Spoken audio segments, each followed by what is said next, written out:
ఈ రోజున మనము కొన్ని విషయాలు కొత్త నిబంధనలో మత్తయి సువార్త, మార్కు, లూకా మూడిట్లో ఉంటుంది ఒక అకౌంట్. దాని గురించి మనం కొన్ని విషయాలు చూద్దాము. హల్లెలూయా. ఉపమానము అంటే ఎంతమందికి తెలుసు? ఆమేన్. ఎంతమందికి తెలుసు ఉపమానము అంటే? తెలుసు కదా అందరికీ. అయితే యేసు ప్రభువు ఉపమానము అంటే సింపుల్గా ఒక నిర్వచనం చెప్పాలంటే ఆత్మీయమైన సత్యాలని ఈ లోకములో ఉన్నటువంటి విషయాలతో పోల్చి అర్థమయ్యే రీతిలో చెప్పటమే ఏంటిది? ఉపమానము. హల్లెలూయా. చాలా విషయాలు డైరెక్ట్గా చెబితే మనుషులకి అర్థం కావు. కాబట్టి యేసుప్రభు ఏం చేశారంటే కొన్ని విషయాలను పోల్చి చెప్పాడు. అది అది విన్నప్పుడు ఏమవుతుంది? సులువుగా అర్థమవుతుంది. హల్లెలూయా. బైబిల్ని దేంతో పోల్చారు చెప్పండి? కొన్ని విషయాలు బైబిల్ని కొన్ని వస్తువులతో పోల్చారు. కొన్ని చెప్తారు ఎవరన్నా? యాకోబు రాసిన పత్రికలో బైబిల్ ఏమంటాడు చెప్పండి? వాక్యాన్ని. అంటే బైబిల్ అంటే బైబిల్ అని కాదు, వాక్యాన్ని. యాకోబు రాసిన పత్రిక 22వ వచనం 1వ అధ్యాయంలో ఏమంటాడు? అద్దము. ఏంటంట? అద్దము. హల్లెలూయా. అంటే అద్దముతో పోల్చారు. అద్దంలో చూసుకుంటే మీకేం కనబడుతుంది? ఈరోజు అద్దంలో ఎంతమంది చూసుకున్నారు? ఈరోజు అద్దంలో ఎంతమంది చూసుకున్నారు? నిజం చెప్పండి. అందరూ చూసుకున్నారా లేదా? చర్చికి వచ్చేటప్పుడు చర్చిలో పక్కన ఉన్న వాళ్ళు మనల్ని ఎలా చూస్తారనేది మనం ముందుగా అద్దంలో చూసుకొని, లేకపోతే బయటికి పనికి వెళ్ళేటప్పుడు అద్దంలో చూసుకొని ఎక్కడైనా మచ్చలు ఇలాంటివి ఏమైనా ఉంటే వాటిని తుడుచుకొని మనం వెళ్తాము. హల్లెలూయా. అలాగే బైబిల్ ఏంటంట ఇక్కడ అర్థం. ఈరోజు ఒక మాట గమనించండి. ఈరోజు కొన్ని ప్రశ్నలు ఎక్కువ ఉంటాయి. హల్లెలూయా. ప్రశ్నలు ఎక్కువ ఉంటాయి. మీరు సమాధానం చెప్పకపోయినా పర్లేదు, ఎందుకు నేను చెప్తాను కాబట్టి. హల్లెలూయా. కాబట్టి ఏంటంటే అద్దముతో పోల్చారు. ఇంకా పాత నిబంధనలో కొన్ని చోట్ల ఏంటంటే ఇందాక చెప్పారు, నీరు, అగ్ని, ఇంకా సుత్తి. నా మాట అగ్ని వంటిది కాదా? నా మాట బండను బద్దలు చేయు సుత్తె వంటిది కాదా అంటారు. హల్లెలూయా. అంటే వాక్యాన్ని వివిధ రకాలుగా పోల్చారు. అలాగే ఉపమానాన్ని కూడా ఏం చేస్తారంటే అర్థమయ్యే రీతిలో యేసు ప్రభు ఈ లోక సంగతులతో పోల్చి చెప్పేవాడు. కానీ కొన్ని విషయాలు లోక సంగతులు అంటే ఈ లోకల్లో ఉన్న కొన్ని విషయాలు. ఇప్పుడు మత్తయి సువార్త 13వ అధ్యాయంలో చూస్తే మనకు అక్కడ చాలా ఉపమానాలు ఉంటాయి. అందులో ఒక ఉపమానాన్ని ఈరోజు మనం చూద్దాము. హల్లెలూయా. 13వ అధ్యాయం 18వ వచనంలో చూస్తే మనకి ఒక ఉపమానం కనపడుతుంది. ఏంటి ఆ ఉపమానం అంటే ఎవరిని గురించి? విత్తువానిని గురించిన ఉపమానము. హల్లెలూయా. అయితే బైబిల్లో చూడండి, మీకేంటంటే బైబిల్లో చాలా డివిజన్స్ ఉన్నాయి. బైబిల్ అంటే ఒక పుస్తకమే, కానీ బైబిల్లో ఏమున్నాయి? చాలా డివిజన్స్ ఉన్నాయి. అందరు జాగ్రత్తగా గమనించాలి. ఈరోజు అందరు నన్ను వినాలి. ఎందుకంటే ఈ రోజున బైబిల్లో ఉన్న బేసిక్స్ మీకు చెబుతున్నాను. హల్లెలూయా. ఇది మీకు చాలా అర్థం చేసుకోవాల్సిన విషయం. బైబిల్ బేసిక్స్ అన్నమాట. ఇది చెప్పి ప్రసంగం కూడా చెప్తాను బైబిల్ బేసిక్స్తో పాటు.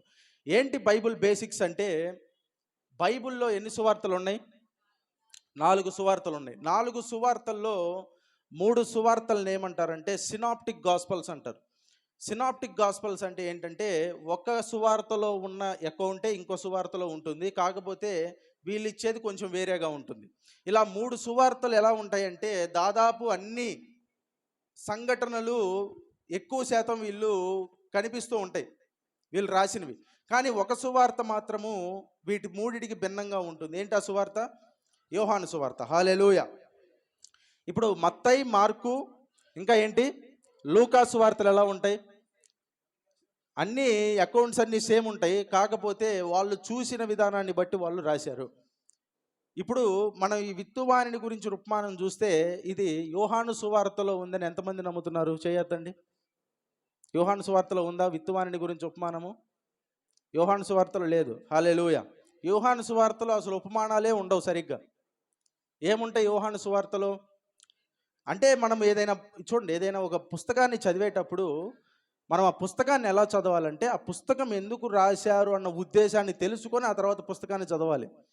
పుస్తకాన్ని చదివి ఆ పుస్తకాన్ని ఎందుకు రాశారనే ఉద్దేశము మనం ఒకటి పెట్టుకొని దాన్ని చదవకూడదు. హల్లెలూయా.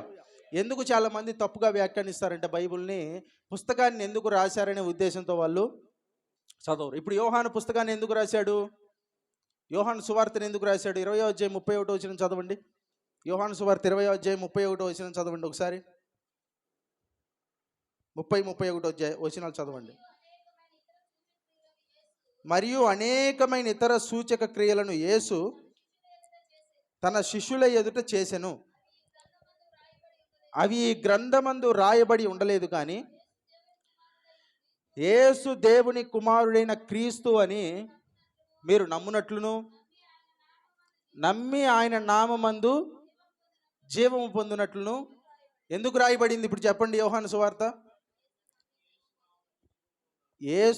యేసు దేవుని కుమారుడు అని మీరు నమ్మాలి. నమ్మటంతో మాత్రం ఆగిపోకూడదు. చాలామంది ఏం చేస్తారంటే నమ్మటంతో ఆగిపోతారు మనలాగా. కానీ నమ్మటంతో ఆగిపోవటం కాదు, నమ్మటం తర్వాత ఇంకోటి ఉంది. ఏంటంటది? ఆ నమ్మటం ద్వారా జీవం పొందుకోవటం ఉందంట. హల్లెలూయా. ఎంతమంది యేసుని నమ్మారు? చేయొద్దండి ఒకసారి. ఎంతమంది యేసుని నమ్మారు? దేవునికి స్తోత్రం చెప్పండి. ఇప్పుడు ఎంతమంది ఆ నమ్మటం వల్ల జీవాన్ని పొందారు? దేవునికి స్తోత్రం చెప్పండి. హల్లెలూయా. అందరూ పొందుకున్నారు కదా. అంటే నమ్మటంతో మాత్రం మీరు ఆగిపోకూడదు. ఆ నమ్మకం ఏం చేయాలంటే మీ యొక్క జీవితం మీద అది ప్రభావితం చూపించాలి. అది మీ జీవితాన్ని ప్రభావితం చేయాలి. ఆ నమ్మిక మిమ్మల్ని ఏం చేయాలంటే దాని వైపు మిమ్మల్ని నడిపించాలి. హల్లెలూయా. సైంటిఫికల్గా కూడా ప్రూవ్ అయిన ఒక విషయం ఏంటంటే మీరు దేన్ని అయితే ఎక్కువ నమ్ముతారో, మీరు దేని గురించి అయితే ఎక్కువ బాధపడతారో అది జరుగుతుందని ప్రూవ్ అయింది. బైబిల్లో కూడా ఉందా లేదా అది? యోబు ఏమంటాడు? నేను దేని గురించి అయితే ఎక్కువగా భయపడితినో అదే సంభవించును, వచ్చును. అంటే ఏది ఎక్కువ అంటే బైబిల్లో చూడండి సైంటిఫిక్ కూడా ఉంది, సైన్స్ కూడా ఉంది, కానీ ఇది సైన్స్ పుస్తకం కాదు. హల్లెలూయా. అన్నీ ఉన్నాయి. సమాజం పట్ల దాన్ని ఏమంటారు? సమాజం పట్ల కేర్ ఉంది, కానీ ఇది సోషల్ పుస్తకం కాదు. రాజుల గురించి చరిత్రలు ఉన్నాయి, కానీ ఇది చరిత్రకు సంబంధించిన చరిత్ర ఉంది, చరిత్ర పుస్తకమే, కానీ చరిత్రకు సంబంధించిన పుస్తకం మాత్రమే కాదు. అన్నీ ఉన్నాయి. హల్లెలూయా. కాబట్టి ఏంటంటే బైబిల్ అంటే ఏంటంటే మీరు ఎందుకు రాశాడో మనకి ఆ పుస్తకం యొక్క విషయం మనకి తెలియాలి. అయితే బైబిల్లో ఇప్పుడు చూడండి, పాత నిబంధన క్రొత్త నిబంధన అని మనకి ఎన్నున్నాయి? 2 ఉన్నాయి. 2 డివిజన్లు ఉన్నాయి. హల్లెలూయా. ఈ 2 డివిజన్లో మొదటి డివిజన్ ఏంటిది? పాత నిబంధన. పాత నిబంధనలో ఎన్ని పుస్తకాలు ఉన్నాయి? 66. అంటే పాత నిబంధనలోనే 66 ఉన్నాయా? పాత నిబంధనలో 39 ఉన్నాయి. ఇవన్నీ మనకు తెలియాల్సిన విషయాలు, మనకి ఇంకా చాలా మందికి తెలియదు ఇవి. అందుకే బేసిక్స్ నుంచి చదవటం అది ఏదో పిల్లలకి చెప్పినట్టు ఉంటుంది, కానీ అది బేసిక్స్ నుంచి చదవటం అనేది మనకు కూడా చాలా ఇంపార్టెంట్. హల్లెలూయా. ఎందుకంటే ఒక చోట ఒక మాట అంటారు, హెబ్రీయులకు రాసిన పత్రిక ఇదేంటి, మీ అందరికీ తెలిసిన వచనం 5వ అధ్యాయంలో ఆ వచనము చెప్తాను, ఒక్క నిమిషం. 5వ అధ్యాయము 13వ వచనము 12 నుంచి చదువుతారు. అక్కడి నుంచి ఉంది మ్యాటరు. కాలమును బట్టి చూచితే మీరు బోధకులుగా ఉండవలసిన వారు ఉండగా దేవోక్తులలో మొదటి మూల పాఠములను చూడండి. కాలాన్ని బట్టి చూస్తే ఏందంట? మీరేమై ఉండాలంటే ఇప్పటికి మీలో బోధకులై ఉండాలంట. అసలు మీరు బ్రహ్మాండమైన స్పీకర్స్ అవ్వాలి మీరు. కానీ మీకు ఏమవ్వాల్సి వచ్చింది? ఇప్పుడు మీకు మరలా ఒకడేం చేయాల్సి వచ్చిందంటే మీకు మరలా బోధింపవలసి వచ్చును. ఏంటి బోధించాల్సింది? ఏం పాఠాలంట అవి? మూల పాఠాలు బోధించాలంట. మూల పాఠాలు అంటే ఏంటి? బేసిక్స్. ఇప్పుడు మిమ్మల్ని అందరినీ నిలబెట్టి ఏబిసిడీలు అప్పచెప్పించుకుంటే ఎలా ఉంటుంది చెప్పండి? ఇప్పుడు మిమ్మల్ని నిలబెట్టి ఒక్కొక్కరిని 1 నుంచి 100 దాకా అప్పచెప్పండి అంటే ఎలా ఉంటుంది? వీడికి మైండ్ పోయింది, మమ్మల్ని 1 నుంచి 100 దాకా చెప్పమంటున్నాడు, ఏబిసిడీలు చెప్పమంటున్నాడు, వీళ్ళు చెప్పమంటున్నాడు. అంటే ఇవే మూలపాఠాలు. కానీ అవి వాటిని కూడా మర్చిపోతారు చాలామంది. వాటిని కూడా ఏమవుతారు? మర్చిపోతారు. అందుకే ఇక్కడ ఏంటి, ఇప్పుడు ఏం చేయాలంటే బోధించాల్సిన స్థితిలో ఉండాల్సిన వాళ్ళకి మళ్ళీ మూలపాఠాలు చెప్పాల్సిన స్థితి వచ్చింది. ఎందుకు వచ్చిందంటే ఆ పరిస్థితి 11వ వచనంలో చూడండి. ఇందును గూర్చి మేము చెప్పవలసిన అనేక సంగతులు ఉన్నవి, కానీ మీరు వినుటకు మందులైనందున. చూడండి, ఎందుకు మూలపాఠాలు బోధించాల్సి వస్తుందంటే కారణం ఏంటో తెలుసా? మీరు వినుటకు ఏమయ్యారంట? మందులయ్యారంట. అంటే మీరనే కాదు, మనమందరము. హల్లెలూయా. మనమందరం మందులమయ్యాము. కాబట్టి ఏంటి, మరలా మొదటి నుంచి మనము చదవటము, మనము ఎక్కడైతే మనకి ఏదైతే మనము కోల్పోయామో దాన్ని మరలా చూసుకోవటం తప్పేమీ లేదు. హల్లెలూయా. అయితే ఇప్పుడు చెప్పండి, 66 పుస్తకాలలో పాత నిబంధనలు ఎన్ని ఉన్నాయి? 39 ఉన్నాయి. 39లో 5 డివిజన్స్ ఉన్నాయి. ఎన్ని? 5 డివిజన్స్. మరలా కొత్త నిబంధనలో 5 ఉంటాయి. హల్లెలూయా. ఇప్పుడు ఈ 39లో ఉన్న 5 డివిజన్లు ఏంటి అంటే, మొట్టమొదటిగా ఏంటి చెప్పండి? పెంటాటుక్ అంటారు. ఏంటంటే అది ఆదికాండము, నిర్గమకాండము, లేవీకాండము, సంఖ్యాకాండము, ద్వితీయోపదేశకాండము. ఈ పుస్తకాలన్నీ ఏంటి? మోషే రాసిన పంచగ్రంథాలు అంటారు తెలుగులో. హల్లెలూయా. తెలుగులో చెప్తాను, ఇంగ్లీష్లో మనకు అర్థం కాదు కాబట్టి. ఈ పంచగ్రంథాలు ఏవైతే ఉన్నాయో ఇవన్నీ ఒక డివిజను. హల్లెలూయా. ఇవన్నీ ధర్మశాస్త్రానికి సంబంధించినవి అనుకుందాం, నిర్గమకాండం నుంచి. ఇప్పుడు రెండవ భాగం ఏంటో చూడండి. మొదటి భాగం ఏంటో అందరూ చెప్పాలి. పంచకాండాలు అనండి. పంచకాండాలు ఏంటి? ఆదికాండం నుంచి ద్వితీయోపదేశకాండం దాకా. తర్వాత వచ్చే డివిజన్ ఏంటంటే చారిత్రక గ్రంథాలు, చరిత్ర గ్రంథాలు. అందరూ చెప్పండి, రెండోది ఏంటిది? చరిత్ర గ్రంథాలు. అది ఎక్కడి నుంచి ఎక్కడి దాకా? యెహోషువ నుంచి ఎస్తేరు దాకా. చెప్పండి, యెహోషువ నుంచి ఎస్తేరు దాకా. ఏంటిది? మొదటిది ఏంటిది? ఇప్పుడు పంచఖండాలు, పంచగ్రంథాలు. లేదా రెండోది ఏంటి అంటే చరిత్ర గ్రంథాలు. ఏంటిది చెప్పాలి అందరూ? చరిత్ర గ్రంథాలు. అందరూ మాట్లాడాలి ఈరోజు. మూడోది ఏంటిది అంటే విజ్డమ్ లిటరేచర్ అంటారు, అంటే కావ్య గ్రంథాలు. ఏంటివి? కావ్య గ్రంథాలు. అది ఎక్కడి నుంచి? యోబు గ్రంథం నుంచి ఎక్కడి దాకా? యోబు, కీర్తనలు, సామెతలు, పరమగీతము, ప్రసంగి. ఇవి 5 ఏంటి? కావ్య గ్రంథాలు. మీరు చూడండి, బైబిల్లో మీరు చూసినప్పుడు లిటరేచర్ అంతా ఒక రకంగా ఉంటుంది, ఈ 5 గ్రంథాలు మాత్రం ఒక రకంగా ఉంటుంది. ఎలా ఉంటుంది తేడా చెప్పండి ఎవరన్నా? ఇవన్నీ ఎలా ఉంటాయి? బైబిల్ అంతా గద్యము అంటే ఒక కథలాగా చెప్పుకుంటూ పోతారు. కానీ ఈ గ్రంథాలు మాత్రం ఎలా ఉంటాయంటే పద్యం ఎలా ఉంటుంది చెప్పండి? లైన్ వెంబడి లైన్, స్టాంజాస్ వెంబడి స్టాంజాస్ అనేవి మనకు ఉంటూ ఉంటాయి. హల్లెలూయా. కాబట్టి వీటిని ఏమంటారంటే పద్యము, కావ్య గ్రంథాలు. అంటే కవిత్వం ఉంటుంది వీటన్నిటిలో అంతా. హల్లెలూయా. కాబట్టి ఏంటంటే చూడండి, మీరు చదివేటప్పుడు కూడా చాలా చాలా జాగ్రత్తగా మీరు ఏం చేయాలి? చదవాలి. అన్నిటిని లిటరల్గా తీసుకోకూడదు. ఇప్పుడు కావ్య గ్రంథాలు చదివేటప్పుడు చూడండి, అందరు ఇటు గమనించండి. కావ్య గ్రంథాలు చదివేటప్పుడు చాలా జాగ్రత్తగా చదవాలి. దేనికంటే కావ్య గ్రంథాల్లో కవిత్వం ఉంటుంది. కవిత్వాన్ని లిటరల్గా తీసుకోకూడదు. అక్కడ ఒక మాట ఉంటుంది, ఏముంటుందంటే దేవుడు భూమికి పునాదులను వేసెను అని ఉంటుంది. ఇప్పుడు పునాదులను వేసెను అంటే ఒక వ్యక్తి నన్ను అడిగాడు, ఒక ముస్లిం వ్యక్తి, భూమి శూన్యములో వేలాడుతుంది కదా, మరి భూమికి పునాదులు ఎక్కడివి అని చెప్పి ప్రశ్న అడిగాడు. అప్పుడు నేను చెప్పిన విషయం ఏంటంటే ఆ వచనం ఉంది ఎక్కడ?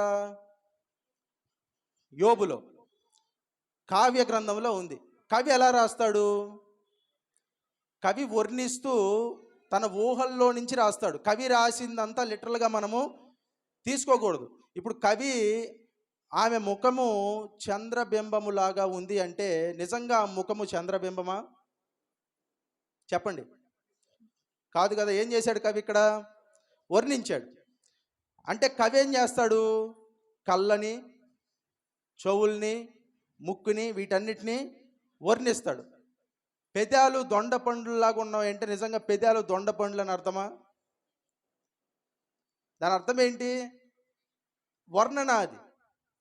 అలాగే కవిత్వ గ్రంథాల్లో కూడా, కావ్య గ్రంథాల్లో కూడా భూమికి పునాదులు ఉన్నాయి అంటే భూమిని నిలబెట్టడానికి దేవుడు ఆకాశంలో, అంటే ఏమీ లేని ఒక ప్రదేశంలో దేవుడు నిలబెట్టాడు అంటానికి దేవుడే భూమికి పునాదులు వేశాడు అన్నాడే కానీ భూమికి నిజంగా పునాదులు ఉన్నాయి, 4 పిల్లర్లు ఉన్నాయి, గుండ్రంగా గ్లోబ్ ఉంది, దాని కింద 4 పిల్లర్లు ఉన్నాయి అని ఆ యొక్క ఉద్దేశము కాదు. హల్లెలూయా. భూమి ఎక్కడుంది చెప్పండి? శూన్యంలో వేలాడదీశాడు. హల్లెలూయా. కాబట్టి బైబిల్ని చదివేటప్పుడు ముఖ్యంగా ఈ గ్రంథాలు, ఈ పోయిటిక్ లిటరేచర్ చదివేటప్పుడు ప్రతిదాన్ని మనం ఏం చేయకూడదు, లిటరల్గా తీసుకోకూడదు. లిటరల్గా తీసుకొని ఆలోచిస్తే మనకి చాలా తప్పుగా వెళ్ళిపోతుంది బైబిల్. హల్లెలూయా. ఉదాహరణకి ప్రకటన గ్రంథంలో కూడా చూస్తే అందరిటి చూడండి. ప్రకటన గ్రంథంలో కూడా కొన్ని కొన్ని వర్ణనలు ఉంటాయి, కొన్ని కొన్ని పోలికలు ఉంటాయి. సముద్రంలో నుంచి లేచే ఒక మృగం ఉంటుంది. ఇప్పుడు నిజంగా మీరు లిటరల్గా ఆలోచించి, నేను చిన్నప్పుడు అనుకునేవాడిని సముద్రంలో నుంచి లేచే మృగం అంటే అంచె దినాల్లో ఒక పెద్ద భారీ మృగం సముద్రంలో నుంచి అలా లేచి ఇట్లా బయటకు వస్తుందేమో మనుషుల మీదకి అని చెప్పి అనుకునేవాడిని. ఒక మృగం భూమి మీద ఉంటుంది, ఇట్లా అనుకునేవాడిని. కానీ మృగము అంటే అక్కడ ఏంటి? అబద్ధ ప్రవక్త, అంత్యక్రీస్తుకి వాళ్ళు సింబాలిక్గా వాడారు. హల్లెలూయా. కాబట్టి ఏంటంటే మనం చదివేటప్పుడు చాలా జాగ్రత్తగా చదవాలి. చిన్నప్పుడులాగా మనం ఇప్పుడు కూడా ఆలోచించకూడదు. కాబట్టి ఏంటి, ఇప్పుడు కావ్య గ్రంథాలు ఎన్ని? 5. తర్వాత ప్రవక్తల గ్రంథాలు ఉంటాయి. ఎన్ని ఉంటాయి చెప్పండి? ప్రవక్తల గ్రంథాలు 17 పుస్తకాలు ఉంటాయంట. ఎన్ని పుస్తకాలు? 17 పుస్తకాలు. ఈ 17 పుస్తకాలలో కూడా 2 ఉన్నాయి మరలా. Major prophets and minor prophets. అంటే పెద్ద ప్రవక్తలు, చిన్న ప్రవక్తలు. అంటే పెద్ద ప్రవక్తలు, చిన్న ప్రవక్తలను ఎలా అన్నారు? వాళ్ళు చేసిన అద్భుతాలను బట్టా లేకపోతే ప్రసంగాలను బట్టో కాదు, అక్కడున్న అధ్యాయాల విడిదిని బట్టి, అంటే వాళ్ళకున్న మ్యాటర్ని బట్టి అలా అన్నారే కానీ ఒకళ్ళు గొప్ప ఒకళ్ళు తక్కువ అని కాదు. హల్లెలూయా. మరలా చెప్పండి, మొదట 5 పుస్తకాలు ఏంటి? పంచ కాండాలు. తర్వాత 12 పుస్తకాలు ఏంటి? చరిత్ర.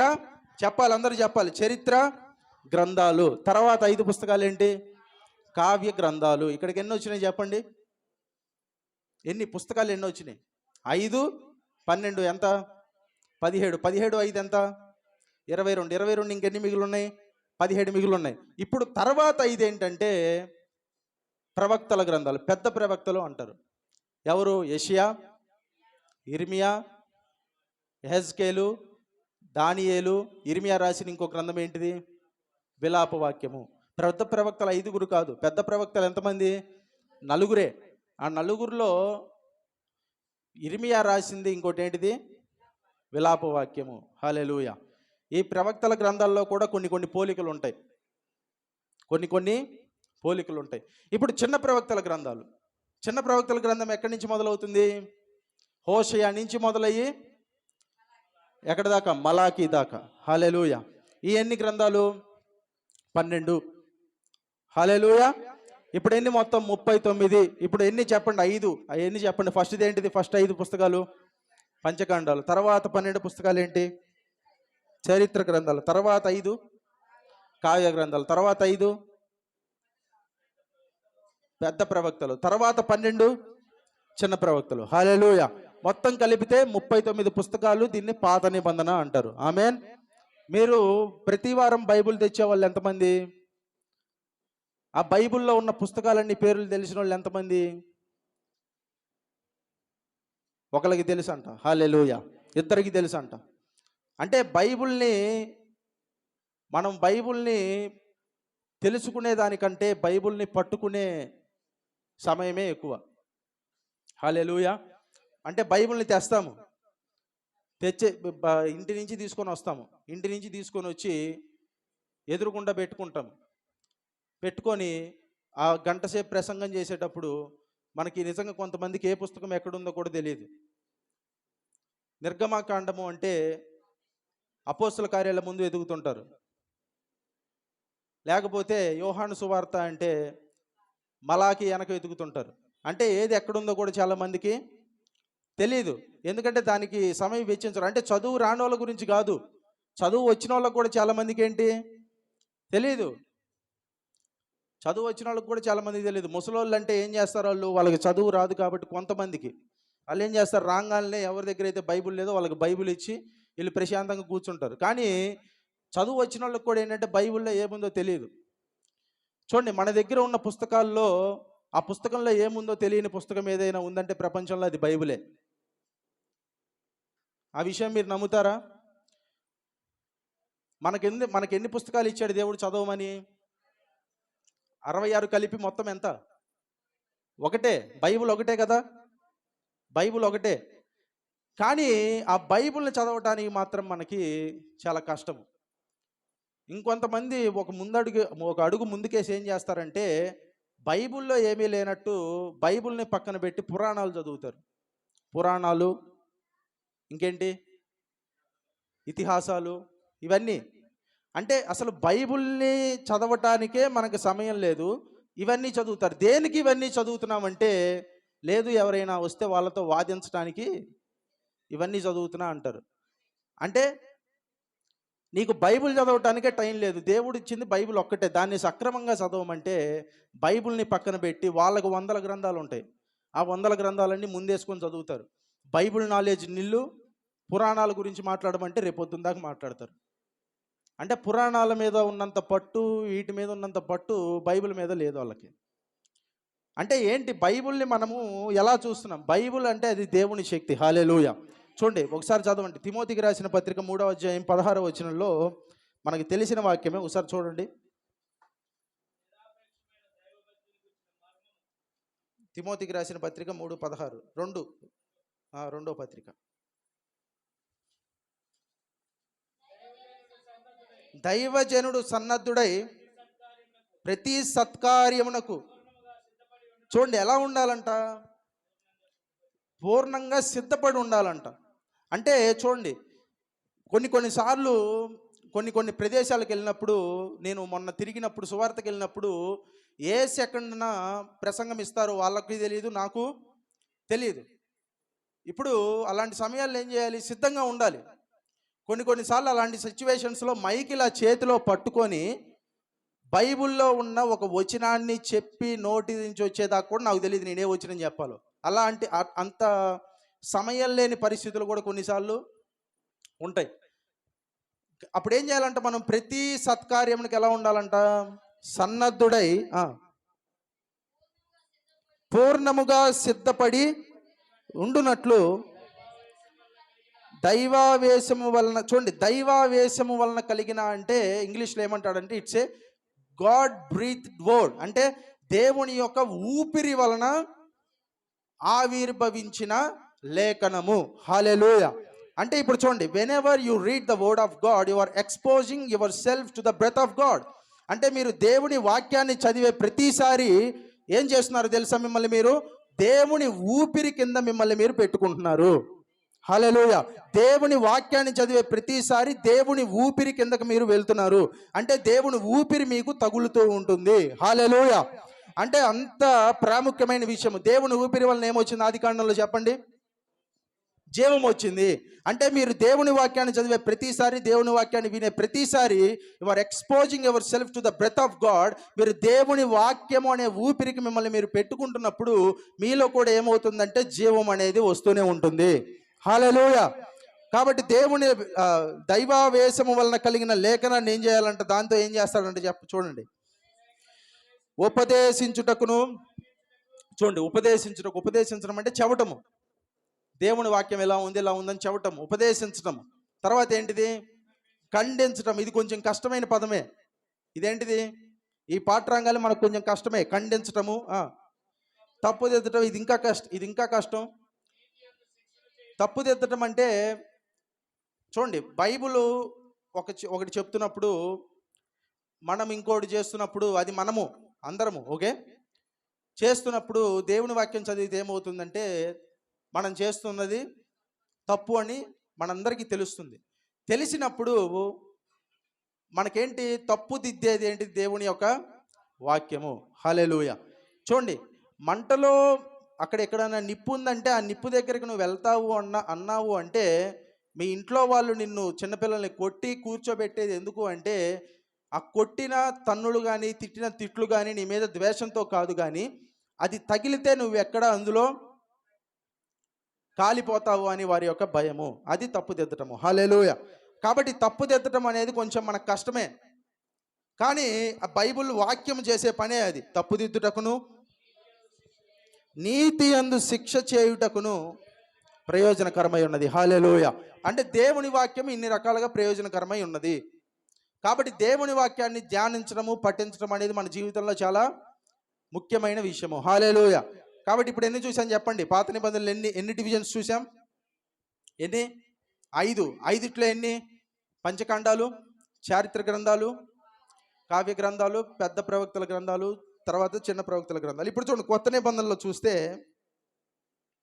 అలాగే చూడండి ఇంకొక విషయం ఏంటంటే, మనము బైబిల్ని చదివేటప్పుడు ముందు అది ఎవరికి రాశారో తెలుసుకొని చదివి ముందు వాళ్ళకి అప్లై చేసి తర్వాత మనకు అప్లై చేసుకోవాలి. హల్లెలూయా. చూడండి మీరు చిన్న ప్రవక్తల గ్రంథాల్లో నుంచి చూస్తే మీరు వెళ్ళి అక్కడ కొన్ని మాటలు ఎలా ఉంటాయంటే, వాళ్ళు ధర్మశాస్త్రం కింద ఉన్న వాళ్ళు కాబట్టి ధర్మశాస్త్రం కింద ఉన్న వాళ్ళకి రాశారు ఆ మాటలు. వాటిని డైరెక్ట్గా మనం ఏం చేయకూడదు, అప్లై చేసుకోకూడదు. చాలామంది ఏం చేస్తారంటే చిన్న ప్రవక్తల గ్రంథాల్లో చాలా శిక్షలు ఇవన్నీ ఉంటూ ఉంటాయి. వాటన్నిటినీ తీసుకొని వచ్చి విశ్వాసుల మీద అప్లై చేస్తుంటారు. అసలు విశ్వాసులకి ధర్మశాస్త్రానికి సంబంధమే లేదు. అవి అప్లై చేయొచ్చా అంటే చేయొచ్చు, కానీ ఎట్లా అప్లై చేయాలి? ముందు వాళ్ళకి అప్లై చేసి తర్వాత కొత్త నిబంధన అనేటటువంటి ఒక లెన్స్లో నుండి, కొత్త నిబంధన అనేటటువంటి ఒక సూచికలో నుండి మనం చూసి దాన్ని మనం అప్లై చేసుకోవాలి. హల్లెలూయా. డైరెక్ట్గా మనము అప్లై చేసుకోకూడదు. పాత నిబంధనలో ఉపవాసాన్ని ప్రతిష్ఠించారు. ఏం చేశారంట? ఉపవాసాన్ని ప్రతిష్ఠించారు. కొత్త నిబంధనలో ఉపవాసాన్ని ప్రతిష్ఠించినట్టు ఎక్కడా లేదు. ఓకే, ఉందా ఎక్కడన్నా? ఒక చోట ఉంటుంది, ఎక్కడ ప్రతిష్ఠించినట్టు కాదు. ఒకసారి అపోస్తల కార్యాల గ్రంథం 13వ అధ్యాయం చూడండి. ఇవన్నీ మనం మాట్లాడితే మనల్ని ఏమంటారంటే హెరిటిక్ అంటారు. హెరిటిక్ అంటే తెలుసా మీకు? అబద్ధ బోధకుడు అంటారు. వారు ప్రభువును సేవించుచు, చూడండి, ఉపవాసము చేయుచుండగా పరిశుద్ధాత్మ నేను బర్నబాను సౌలును పిలిచిన పని కొరకు ప్రత్యేకపరచుడని. చూడండి వీళ్ళు ఏం చేశారు? ఉపవాసం చేస్తున్నారు కానీ ప్రతిష్ఠించల. హల్లెలూయా. అంటే ఉపవాసానికి ఉండే స్థానం ఉపవాసానికి ఉంది. ఎక్కడ? కొత్త నిబంధనలో. హల్లెలూయా. ఇప్పుడు ఏం చేశారు? ఇంకా కొన్ని ఏం చేసేవాళ్ళు? బూడిద పోసుకొని గోనె పట్ట కట్టుకొని ఏం చేసేవాళ్ళు అంటే వాళ్ళు ప్రార్థన చేసేవాళ్ళు. ఏమీ తినకుండా గోనె. చూడండి కొంతమంది, మొన్న కూడా నేను టీవీలో చూసా, ఏదో శుభవార్తలోనో ఏదో ఛానల్లో కల్వరిలోనో చూస్తే ఒక వ్యక్తి స్టేజ్ మీద ఉన్నాడు. ఆ వ్యక్తి గోనె పట్ట ఇట్లా పెట్టుకొని ఇక్కడ దాకా పెట్టుకున్నాడు, ఇట్లా మోకాళ్ళ మీద కూర్చొని. ఆ వ్యక్తి తల మీద ఏం చేస్తున్నారంటే బూడిద పోస్తుంటే కింద ఉన్న వాళ్ళందరూ చప్పట్లు కొట్టుకుంటూ ప్రార్థన చేస్తున్నారు. ఎక్కడుంది ఇది? ఎవరు చెప్పారు అలా చేయమని? నీకు చెప్పారా లేకపోతే యూదులకు చెప్పారా? అది యూదులకు చెప్పారు. కానీ ఇతనేం చేస్తున్నాడు? కొత్త నిబంధనలో లేనటువంటి ఒక నియమాన్ని తీసుకొని వచ్చి ఇలా చేయటము దేవుని చిత్తం అన్నట్టు చెబుతున్నాడు. అది అసలు దేవుని ఉద్దేశమే కాదు కొత్త నిబంధన విశ్వాసులకి. హల్లెలూయా. అది కానే కాదు. గోనె పట్ట కట్టుకోవాల్సిన అవసరం లేదు, బూడిద పోసుకోవాల్సిన అవసరం లేదు. హల్లెలూయా. ఇది శుభవార్త కాదా? గోనె పట్ట కట్టుకోవాల్సిన అవసరం లేదు, నెత్తిన బూడిద పోసుకోవాల్సిన అవసరం లేదంటే శుభవార్త కాదా? శుభవార్తే. ఎందుకు? బూడిద పోసుకోవాల్సిన అవసరం లేదు కాబట్టి. కొత్త నిబంధన సువార్తకు సంబంధించింది. కానీ చాలామందికి ఏంటంటే సువార్త వద్దు, ఇంకా బూడిదే పోసుకోవాలి, ఇంకా ధర్మశాస్త్రాన్ని పాటించాలి. చూడండి, ధర్మశాస్త్రాన్ని పాటించాలి అంటే యు బెటర్ ఫాలో 613 లాస్. ఎన్ని ఉన్నాయి ధర్మశాస్త్రంలో ఆజ్ఞలు? చెప్పండి, ఎన్ని ఉన్నాయి? 600 పైనే ఆజ్ఞలు ఉన్నాయి. 600 పైన ఉన్న ఆజ్ఞలన్నిట్లో నువ్వు ఒక్క ఆజ్ఞ తప్పిపోయినా ధర్మశాస్త్రాన్ని పాటించిన వాడివి కానే కావు. ధర్మశాస్త్రాన్ని పాటించాలని బల్లగుద్దే వాళ్ళకు కూడా 600 ఆజ్ఞల్లో కనీసం సగం ఆజ్ఞలు కూడా వాళ్ళకి ఖచ్చితంగా తెలిసే ఉండదు, తెలియదు వాళ్ళకి. కాబట్టి ఏంటంటే డివిజన్ అనేది చాలా ఇంపార్టెంట్. తిమోతిలోనే అంటాడు, ఏమంటాడు చెప్పండి? తిమోతిలోనే పౌలు ఏమంటాడు? సత్యవాక్యమును సరిగా ఉపదేశించువాణిగాను. ఫుట్నోట్లు ఏమంటాడు తెలుసా? విభజించువాణిగాను. అంటే వాక్యం అంతా ఏంటి? అందరికీ చూడండి, వాక్యం అంతా ఏంటి? సత్యమే. కానీ దాన్ని కూడా ఏం చేయాలి? మరలా సరిగ్గా విభజించాలి. ఏది ఎవరికి అనేది విభజించాలి. హల్లెలూయా. కాబట్టి అది పాత నిబంధన. ఇప్పుడు కొత్త నిబంధనలోకి వస్తే చూడండి, కొత్త నిబంధనలు ఎన్ని డివిజన్స్ ఉన్నాయి? మరలా కొత్త నిబంధనలో కూడా 5 డివిజన్స్ ఉన్నాయి. మొదటి డివిజన్ ఏంటి చెప్పండి? అందరూ ఇటు చూడాలి. ఓకే, అందరూ నా వైపు చూడాలి. ఇది క్లాస్ అనుకోండి మీరు. కొత్త నిబంధనలు ఎన్ని ఉన్నాయి? 5. మొదటిది ఏంటిది? సువార్తలు. సువార్తలు ఎన్ని? 4 సువార్తలు. హల్లెలూయా. ఎన్ని? మత్తయి, మార్కు, లూకా, యోహాను. మత్తయి, మార్కు, లూకా, యోహాను, ఇవి 4 సువార్తలు. వీటిని సువార్తలు అంటారు. తర్వాత అపోస్తల కార్యముల గ్రంథం ఉంటుంది. అపోస్తల కార్యముల గ్రంథాన్ని ఒకే ఒక్క గ్రంథము చరిత్ర, సంఘ చరిత్ర. హల్లెలూయా. చరిత్ర గ్రంథము. తర్వాత పౌలు రాసిన పత్రికలు. ఎన్ని పత్రికలు? 14, 13 + 1 అనుకోండి, 14 పత్రికలు అనుకోండి. ఎన్ని? రోమా నుంచి హెబ్రీ వరకు పౌలు పత్రికలు. తర్వాత ఏం పత్రికలు? సాధారణ పత్రికలు. సాధారణ పత్రికలు ఎంతమంది రాశారు? 7 రాశారా? ఎందుకు 7 పత్రికలు ఉన్నాయని 7 రాశారు అనుకుంటారేమో. 1 పేతురు అంటే ఆయన పేతురు 1 పేతురు, 2 పేతురు అంటే 2 పేతురు ఆయన పేరు, అట్లా లేవు. పేతురు 2 పత్రికలు రాశాడు. యోహాను 3 పత్రికలు రాశాడు. ఎన్ని? 5. తర్వాత యాకోబు 1, యూదా 1, మొత్తం కలిపితే 7. నలుగురు కలిసి 7 పత్రికలు రాశారు. హల్లెలూయా. సాధారణ పత్రికలు ఎన్ని? 7. చివరిగా ఉన్న గ్రంథాన్ని ఏమంటారంటే ప్రవచన గ్రంథము. హల్లెలూయా. ఇప్పుడు చెప్పండి, ఎన్ని కొత్త నిబంధనలో డివిజన్స్ ఎన్ని? 5 డివిజన్స్. మొదటిది ఏంటిది? సువార్తలు. అందరూ చెప్పాలి. సువార్తలు, తర్వాత చరిత్ర, సంఘ చరిత్ర, తర్వాత అందరూ చెప్పాలి, చాలా మంది మాట్లాడట్లా. తర్వాత పౌలు పత్రికలు ఎన్ని? 14. తర్వాత సాధారణ పత్రికలు ఎన్ని? 7. తర్వాత చివరిగా ప్రవచన గ్రంథము, ద బుక్ ఆఫ్ ప్రాఫెసీ. హల్లెలూయా. ఇదంతా కలిపితే ఏంటి? పాత నిబంధన, కొత్త నిబంధన, ఈ డివిజన్స్ ఇవన్నీ కలిపితే బైబుల్. 1500 సంవత్సరాలుగా చూడండి, బైబిల్ రాయటానికి పట్టిన కాల వ్యవధి ఎన్ని సంవత్సరాలు? 1500 లేదా 1600, ఎట్లయినా 1500 సంవత్సరాలు 40 మంది చేత కష్టపడి దేవుడు రాయించి 66 గ్రంథాలను మన చేతుల్లో తీసుకొని వచ్చి పెట్టాడు. హల్లెలూయా. ఆ రాసిన వాళ్ళ బ్యాక్గ్రౌండ్ ఏంటో తెలుసా? వాళ్ళలో కొంతమంది రాజులు ఉన్నారు. ఎవరు? దావీదు ఎవరు? రాజు. సొలొమోను. ఇంకా రాజులు ఉన్నారు. కొంతమంది ప్రవక్తలు ఉన్నారు. ఎవరు? సమూయేలు. ఇంకా చాలామంది ప్రవక్తలు, యెషయా, వీళ్ళందరూ. ఇంకా చాలామంది గొర్రెల కాపర్లు ఉన్నారు. ఎవరంట? గొర్రెల కాపర్లు ఉన్నారు బైబిల్ని రాసిన వాళ్ళల్లో. ఇంకా కొంతమంది జాలర్లు ఉన్నారు. ఎవరు జాలర్లు? ఎవరు? పేతురు, యోహాను, ఇంకా చాలామంది ఉన్నారు. ఇంకా చాలామంది ఎవరున్నారు? చాలామంది ఇట్లా వివిధ రకాలైన బ్యాక్గ్రౌండ్స్ నుంచి వచ్చిన వాళ్ళు ఉన్నారు. పేదవాళ్ళు ఉన్నారు. అంటే గొర్రెలు కాసేవాడి దగ్గర నుంచి, ఎక్కడో ఊరి బయట గొర్రెలు కాసేవాడి దగ్గర నుంచి అంతఃపురంలో సింహాసనం మీద కూర్చుండే రాజు దాకా బైబిల్ని రాశారంట. హల్లెలూయా. అంత గొప్పది బైబిల్. కానీ వీళ్ళు ఎంతమంది, ఇన్ని రకాల బ్యాక్గ్రౌండ్స్ నుంచి వచ్చిన వాళ్ళందరూ రాసిన బైబిల్ మొత్తం చదువుతుంటే ఎలా ఉంటుంది తెలుసా? ఒకే పుస్తకం లాగా ఉంటుంది. ఆమేన్. హల్లెలూయా. ఎందుకు అలా ఉంటుంది అంటే, బైబిల్ అంతటికి రాయటానికి గొర్రెల కాపరి రాశాడంటే గొర్రెల కాపరి పర్స్పెక్టివ్ కాదు, రాజు రాశాడంటే రాజు పర్స్పెక్టివ్ కాదు. వీళ్ళందరి చేత వెనకుండి రాయించింది ఎవరు? పరిశుద్ధాత్మ దేవుని యొక్క ఇన్స్పిరేషన్. హల్లెలూయా. ఒక మాట చదవండి, పేతురు రాసిన పత్రికలో ఒక మాట చదువుతాము. పేతురు రాసిన పత్రిక 1వ అధ్యాయము 21వ వచనము. 2వ పత్రిక 1 పేతురు రాసిన 2వ పత్రిక 1వ అధ్యాయము 21వ వచనము. ఒకడు తన ఊహను బట్టి చెప్పుట వలన లేఖనములో ఏ ప్రవచనమును పుట్టదని మొదట గ్రహించుకొనవాలి. చూడండి, మొదట మీరు ఒకటి తెలుసుకోవాలి. అందరికీ చూడండి, మొదట మీరు ఒకటి తెలుసుకోవాలి. ఓకే, ఎవరు మాట్లాడొద్దు. హల్లెలూయా. మీరు నిద్రపోయినా పర్లేదు. ఓకే, ఎందుకంటే మీరు నిద్రపోతే అసలు ఏ డిస్టర్బెన్స్ ఉండదు, మాట్లాడితేనే అసలు డిస్టర్బెన్స్ అంతా. 1 వాక్యం ఇటన్నా వినండి, లేకపోతే 2 నిద్రన్న పోండి. కానీ మీరు మాట్లాడితే మీ వల్ల ఏమవుతుంది? పక్కన వాళ్ళకి మీరు వినరు, వాళ్ళని విన్నెవరు. కాబట్టి వినండి. మొదట మీరు తెలుసుకోవాల్సిన విషయం ఏంటంటే, ఒకడు తన ఊహను బట్టి చెప్పుట వలన లేఖనములో ఏ ప్రవచనము పుట్టదని మొదట గ్రహించుకోవాలి. The first thing that you need to know is, మీరు మొదట తెలుసుకోవాల్సిన విషయం ఏంటంటే, ఎవడో ఊహను బట్టి చెప్పాడు అని ఈ లేఖనంలో ఏ మాట లేదు. హల్లెలూయా. అయితే ఎట్లాగుంది ఈ మాట? ఏలయనగా ప్రవచనము ఎప్పుడును మనుషుని ఇచ్చను బట్టి కలగలేదు, కానీ మనుషులు పరిశుద్ధాత్మ వలన ప్రేరేపింపబడిన వారై దేవుని మూలముగా పలికిరి. హల్లెలూయా.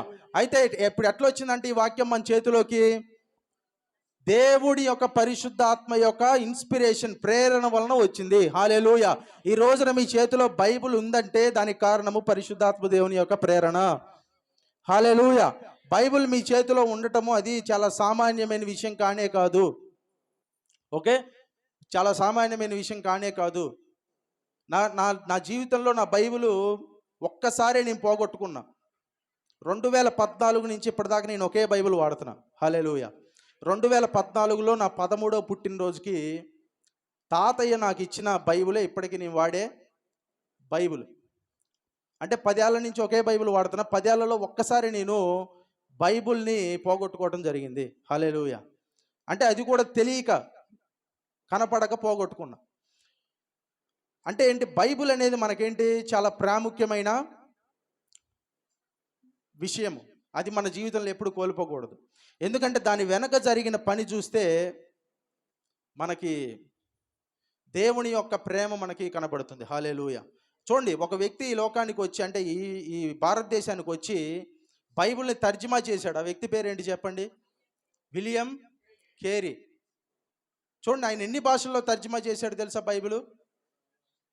17 భాషల్లో బైబిల్ మొత్తాన్ని తర్జుమా చేశాడు. 28 భాషల్లో కొత్త నిబంధనని ఏం చేశాడు ఆయన? తర్జుమా చేశాడు. హల్లెలూయా. అంటే ఏంటి, ఆ భాషలు ఎట్లా తర్జుమా చేశాడు ఆయన?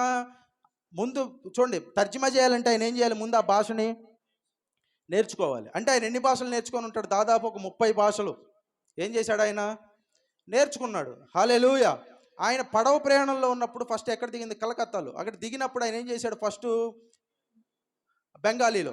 అక్కడ ఆయన ఆ యొక్క ప్రయాణ మార్గంలో ఉన్నప్పుడు ఆయన ఏం చేశాడు? భాషని ఆయన నేర్చుకున్నాడు. హల్లెలూయా. కొన్ని నెలలు పట్టింది కదా రావటానికి. ఆ సమయంలో ఏం చేశాడంటే ఆయన భాషను నేర్చుకున్నాడు. ఆయన భాషను నేర్చుకొని అసలు మనకి పక్క రాష్ట్రం భాషే సరిగ్గా మనకు అర్థం కాదు. ఒక ఫారినర్ అయి ఉండి ఎక్కడో దేశం నుంచి ఆయన వస్తూ ఆయనకి ఈజీగా ఉంటుందా మన భాష? తెలియదు. మనకన్నా ఇంకా కొంచెం మనకి పక్క భాషలే. ఇప్పుడు మనకి తమిళ్ అంటే, తమిళ్లో కొన్ని పదాలు మనకేమవుతాయి? కొన్ని పదాలు అర్థమవుతాయి, కొన్ని పదాలు మనకి సేమ్ ఉంటాయి. ఇప్పుడు సువిశేషము అంటే ఏంటి? తమిళ్లో సువిశేషం అంటే తెలుగులో సువార్త. విశేషము, సువిశేషము. సు అంటే మంచిది, అంటే వాళ్ళు మనల్ని సువార్త అంటాము, తమిళ్లో వాళ్ళు సువిశేషము అంటారు. ఇలా కొన్ని పదాలు వింటున్నప్పుడు ఏంటంటే మనకు కూడా కొంచెం అర్థమవుతూ ఉంటుంది తమిళ్. ఎక్కడో ఒక్కటన్నా, మొత్తం అర్థం కాకపోయినా. మలయాళం కూడా ఏదో అక్కడక్కడ కొన్ని పదాలు కలుస్తూ ఉంటాయి. చూడండి, మనకు కొన్ని పదాలు ఎలా ఉంటాయంటే, మనకు కొన్ని నిగూఢమైన పదాలు, వాళ్ళకి సామాన్యమైన పదాలు. మలయాళము ఇట్లాంటి కొన్ని భాషల్లో. ఇప్పుడు తెలుగులో అవసాన దశ అంటారు. అవసాన దశ అంటే అర్థం ఏంటి చెప్పండి? అవసాన దశ అంటే అర్థం ఏంటి? చివరి కాలము అని. కానీ మలయాళంలో దాన్ని ఎలా వాడతారంటే, మనం ఇక్కడ చిట్ట చివరి అంటాం కదా, ఆ చివరి అనే పదాన్ని వాళ్ళు అవసాన అని వాడుకుంటారు. అంటే మనకి అవసాన దశ అంటే ఏంటి? మరణానికి వచ్చినోడికి వాడే పదం అది. కానీ వాళ్ళు అవసాన అంటే ప్రతిదానికి సాధారణంగా మనం చివరి అనే పదం ఎలా వాడతామో వాళ్ళు చివరి అనే పదం కోసము అట్లాగా వాళ్ళు వాడుకుంటూ ఉంటారు. అంటే ఏంటి, మనకు కొన్ని నిగూఢమైన పదాలు, వాళ్ళకేంటి సామాన్యమైన పదాలు. ఇలాగేంటంటే భాషలు మనకు వేరే భాష, పక్క భాష నేర్చుకోవడం చాలా సులభం. అంటే మనకున్న భారతదేశంలో, దక్షిణ భారతదేశంలో. కానీ అట్లాంటి వ్యక్తి అక్కడి నుంచో వచ్చి ఇక్కడున్న భాషలు నేర్చుకోవటం అనేది చాలా కష్టమైన విషయం. కానీ ఆయన ఏం చేశాడు? అన్ని భాషలు నేర్చుకున్నాడు. హల్లెలూయా. నేర్చుకోవటం అంటే కేవలం మాట్లాడటం మాత్రమే కాదు. ఏం నేర్చుకున్నాడు ఆయన? చదవటము, అలాగే ఏంటి మరలా రాయటము. హల్లెలూయా. చదవటము, రాయటం నేర్చుకోవటం ఎంత కష్టం. మనకు ఒక భాష నేర్చుకోవటానికి నిజం చెప్పాలంటే మనకు ఎంత సమయం పడుతుందో తెలుసా? కంప్లీట్గా దాన్ని నేర్చుకోవాలి, చదవటం రాయటం అంటే కనీసం 6 నెలలు పడుతుంది. ఎన్ని నెలలు? బాగా నేర్చుకునే వాళ్ళు అయితే, తొందరగా నేర్చుకునే వాళ్ళు అయితే 2-3 నెలల్లో నేర్చుకోవచ్చు చదవటం రాయటం. అంటే పూర్తిగా అర్థం చేసుకోవటము, తిరిగి మాట్లాడటం ఇవి కాదు నేను అనేది, చదవటం రాయటం. కానీ కొంచెం చిన్నగా నేర్చుకున్న 6 నెలలు పడుతుంది మనకి. అలాంటి వ్యక్తి ఇక్కడికి వచ్చి ఎన్నో భాషలు నేర్చుకొని కష్టపడి తర్జుమా చేసి బైబిల్ని ప్రింటింగ్ చేసి మధ్యలో మళ్ళీ బైబుల్లన్నీ ప్రింటింగ్ ప్రెస్కి ఏమైంది, నిప్పంటుకొని ఆ యొక్క అగ్నిలో కాలిపోతే మళ్ళీ స్క్రాచ్ నుంచి మళ్ళీ మొదలుపెట్టి మరలా చేసి ఎంతో కష్టపడి చివరికి ఏం చేశాడంటే బైబిల్ని మన చేతికి అందించాడు. హల్లెలూయా. అంత కష్టపడ్డాడు ఆ వ్యక్తి. కాబట్టి మనం ఏం చేయాలి అంటే దీన్ని it's not to be taken easy, అంటే ఏదో గ్రాంటెడ్గా మనం తీసుకోకూడదు. టైం ఎంత అయింది? ఓకే. అంత గ్రాంటెడ్గా మనం ఏం చేయకూడదు, దాన్ని తీసుకోకూడదు. హల్లెలూయా. కాబట్టి మనం చాలా జాగ్రత్తగా మనము బైబిల్ని చూసుకోవాలి, చదువుకోవాలంటే జాగ్రత్తగా చూసుకోవాలంటే చాలామంది బైబిల్లో కొన్న 2 సంవత్సరాలు కూడా ఇంకా పేపర్లు అతుక్కొనే ఉంటాయి. అంత జాగ్రత్తగా చూసుకోకూడదు. అంటే దాని అర్థం ఏంటి? చదవరని. బైబిల్ని మొన్న చర్చికి వెళ్తే బైబిల్లో జాగ్రత్తగా చూసుకోమని చెప్పారు అని చెప్పి బైబిల్కి ఒక షో కేసు మాత్రం ప్రత్యేకంగా అట్టిపెట్టి అది అందులో పెట్టి దాని మీద ఈగలు వాలినప్పుడు ఇలా అని అదిగా జాగ్రత్త. అంటే బైబిల్ని చదవాలి, జాగ్రత్తగా మనము దాన్ని తీసి చదవాలి. ఎలా చదవాలి అంటే ప్రతి పేజీ, ఏ పేజీ బైబిల్లో అతుక్కొని ఉండకూడదు. హల్లెలూయా. కొంతమంది బైబిల్ ఇప్పటికీ ఎలా ఉన్నాయంటే చాలా కొత్తగా ఉన్నాయి. అంటే కొత్తగా ఉన్నాయి అంటే దాని అర్థం ఏంటి అంటే వాళ్ళంతా చదవట్లేదని దాని అర్థం. కొత్తగా ఉంటే పేజీలు కూడా తిరగవు తొందరగా. హల్లెలూయా. ఇంకొంతమంది బైబిల్ ఎలా ఉంటాయంటే విపరీతంగా పాతబడిపోయి ఉంటాయి. అంటే ఉంటే అటైన ఉంటుంది, లేకపోతే ఇటైన ఉంటుంది, మధ్యలో సరిగ్గా ఉండే వాళ్ళు ఎవరు లేవు.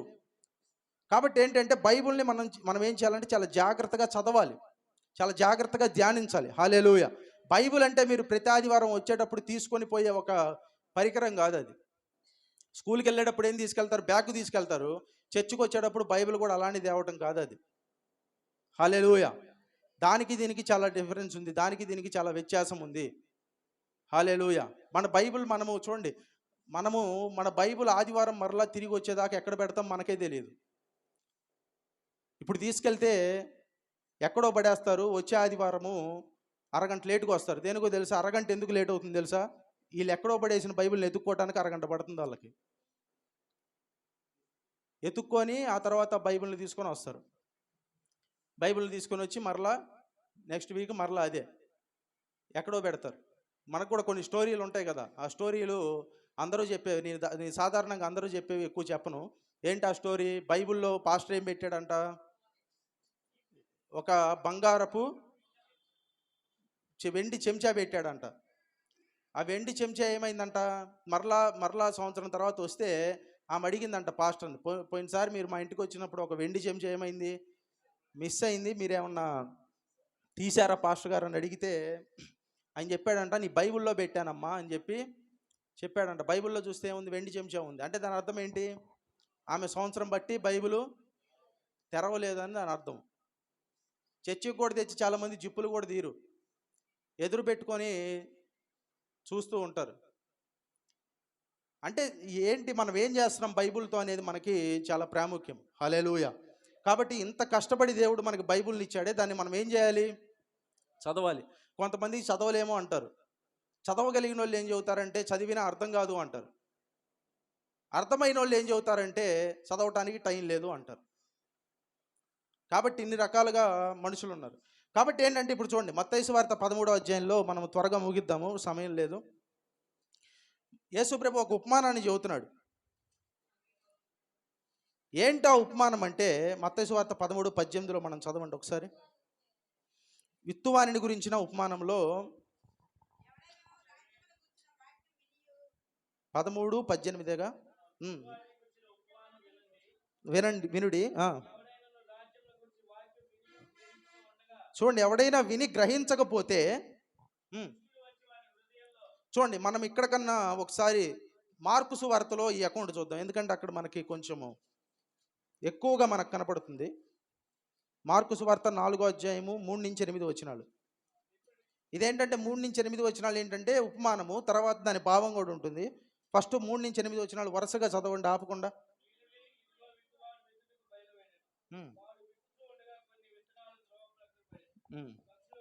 మైక్లో చదవండి.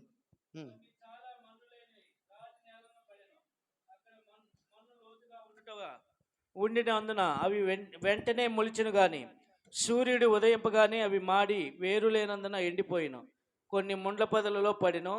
ముండ్ల పొదలు ఎదిగి వాటిని అణిచివేసిన గనుక అవి ఫలింపలేదు. కొన్ని మంచి నేలను పడెను, అవి మొలిచెను, పెరిగి పైరై ముప్పదంతులుగాను, అరవదంతులుగాను, నూరంతులుగాను ఫలించెను. వినుటకు చెవిగలవాడు వినుగాక అని చెప్పాను. వినుగాక. ఇది ఉపమానము. ఇప్పుడు ఉపమాన భావము 13వ వచనం నుంచి చూడండి. ఒక్కో వచనం చదువుదాం చూడండి. మరియు ఈ ఉపమానం మీకు తెలియలేదా? ఈ అంటే వాళ్ళకు ఉపమానం చెప్పాడు కానీ అర్థం కాల, తెలియలేదా? అలాగైతే ఉపమానములన్నీ మీకు ఎలాగూ తెలియను అని, ఉపమానములన్నీ మీకు ఎలాగూ తెలియను అనేను. విత్తువాడు వాక్యం విత్తుచు ఉన్నాడు. చూడండి, విత్తువాడు వాక్యమును ఇప్పుడు చూడండి, నేనేం చేస్తున్నాను ఇక్కడ, వాక్యాన్ని విత్తుతున్నప్పుడు త్రోవ పక్కన ఉండు వారు ఎవరనగా, వాక్యం వారిలో విత్తబడును గాని వారు వినిన వెంటనే సాతాను వచ్చి వానిలో విత్తబడిన వాక్యం ఎత్తుకొని పోవును. చూడండి, ఇప్పుడు ఏమవుతుంది, కొంతమంది ఉన్నారు, ఇప్పుడు మనందరం ఉన్నాం ఇక్కడ, మనలో కొంతమంది ఎలా ఉన్నారంటే త్రోవ పక్కన ఉన్న వాళ్ళలాగా ఉన్నారు. అంటే అంటే ఇది త్రోవ అయితే, వాక్యం చెబుతున్నప్పుడు త్రోవ అయితే ఆ త్రోవ పక్కన ఉన్నారు. అంటే వాళ్ళు కూడా ఏం చేస్తున్నారు, వాక్యాన్ని వింటున్నారు కానీ ఏమవుతుంది, వెంటనే అపవాది వచ్చి ఏం చేస్తున్నాడు, ఎత్తుకొని పోతాడు. ఈ త్రోవ పక్కన ఉండే వాళ్ళు ఎలాంటి వాళ్ళు అంటే, ఉదాహరణకి చెప్తాను చూడండి, త్వరగా ముగిస్తాను. ఈ త్రోవ పక్కన ఉండే వాళ్ళు ఎలాంటి వాళ్ళు అంటే, వాక్యాన్ని వింటూనే ఉంటారు కానీ వాళ్ళ మనసు ఎక్కడ ఉంటుంది, వేరే చోట ఎక్కడ ఉంటుంది. అంటే ఇప్పుడు ఒక రోడ్డు ఉంటే ఆ రోడ్డు మీద వాక్యాన్ని విత్తుతూ ఉంటే, అంటే విత్తనాలు జల్లుతూ ఉన్నాం అనుకోండి, 1-2 విత్తనాలు ఏమవుతాయి, త్రోవ పక్కన కూడా పడతాయి. కానీ త్రోవ పక్కన పడినంత మాత్రాన అది ఉంటుందని దాని యొక్క ఉద్దేశం కాదు. వీళ్ళు ఎలాంటి వాళ్ళు అంటే, త్రోవ పక్కన ఉన్నవాళ్ళు, త్రోవలో ఉన్నవాళ్ళు కాదు, త్రోవ పక్కన ఉన్నవాళ్ళు. వీళ్ళు వాక్యాన్ని వింటారే కానీ గ్రహించరంట. అంటే వినటానికి వింటూనే ఉంటారు కానీ వీళ్ళ మనసు ఎక్కడో ఉంటుంది. ఈరోజు ఉదయము వర్షం పడింది కదా, వర్షం పడింది, వెంటనే నేను బట్టలు ఉతికి పైన ఆరేసి వచ్చాను, మరలా వర్షం పడిద్దేమో అని చెప్పి దాని గురించి ఏం చేస్తుంటారు, ఇక్కడ కూర్చొని వాక్యం చెప్పేటప్పుడు ఆలోచిస్తూ ఉంటారు. ఇప్పుడు ఏమైంది, అది వీళ్ళ హృదయం ఎలాంటిది, త్రోవ పక్కన పడిన విత్తనాలు. లేకపోతే వాక్యం చెప్పేటప్పుడు ఒకవేళ మొబైల్ చూసుకుంటున్నారు అనుకోండి, మీరేం చేస్తున్నారు, వాక్యాన్ని వింటున్నారా వినట్లేదా, మొబైల్ చూసేటప్పుడు కూడా ఖచ్చితంగా వింటున్నారు, వినలేదు అంటే అబద్ధం. అది ఫోన్ వాడేవాడు కూడా ఏం చేస్తాడు, వాక్యాన్ని వింటూనే ఫోన్ వాడతాడు. ఇది కూడా ఎలాంటిది, త్రోవ పక్కన పడిన విత్తనము. చూడండి, మనం కూడా చాలామంది వాళ్ళు ఇళ్ళల్లో వాళ్ళతో లేకపోతే ఎవరితోనో మాట్లాడుకునేటప్పుడు, వాళ్ళ భార్యతోనే ఎవరితోనో మాట్లాడేటప్పుడు ఫోన్ నొక్కుంటూ మాట్లాడుతూ ఉంటారు. ఫోన్ నొక్కుంటూ మాట్లాడుతూ ఉంటే వీళ్ళు చెప్పేదానికి వీళ్ళేమంటారు, అంటుంటారు కానీ వీళ్ళు వినరు.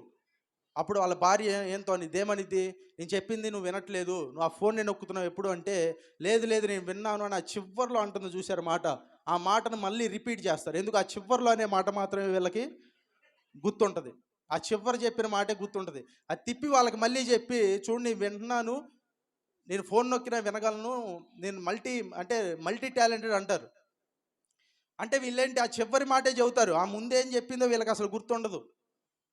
అలాగే వాక్యం చెప్పేటప్పుడు కూడా ఏం చేస్తారు, ఇప్పుడు ఫోన్ నొక్కుంటూ వాక్యం విన్నారనుకోండి, వాక్యం అంతా బాగానే మీరు వింటూనే ఉంటారు కానీ విన్న వాక్యం ఏమవదు, మీకు అర్థమవ్వదు. ఎందుకు, మీరు ఒకేసారి రెండింటి మీద మీరు ధ్యాస పెట్టలేరు. There is no such thing as multitasking అంట.